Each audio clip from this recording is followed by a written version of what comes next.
Decapitated Honda. And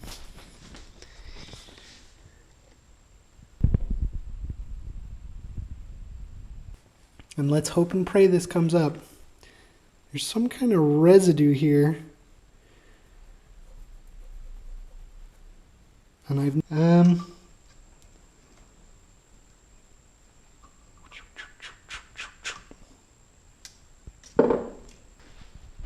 we'll get this thing cleaned up. Pretty carbon choked. I just went through in there. The valve seat sucks. Just look how caked.